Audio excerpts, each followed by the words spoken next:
السلام عليكم.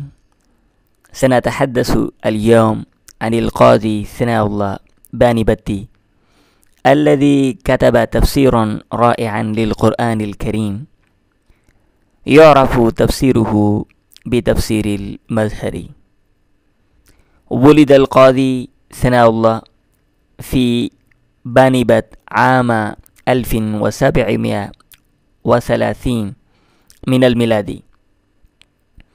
باني-بت هي مدينة تاريخية مشهورة في ولاية هريانة الهندية، تقع على بعد حوالي 75 كيلومتر شمال دلهي.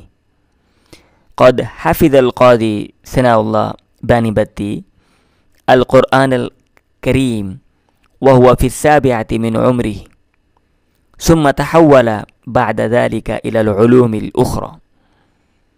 قد ذهب إلى دهلي لتحصيل العلم، وحصل على علم الحديث من شاه ولي الله. وبعد تعليمه عاد إلى وطنه، وقضى بقية حياته في تأليف العلوم وجمعها وإذاعتها والإفتاء. كما شغل القاضي منصب القضاء في باني-بت. كان القاضي ثناء الله من كبار الباحثين الفقيهيين المحدثين والمفسرين في عصره.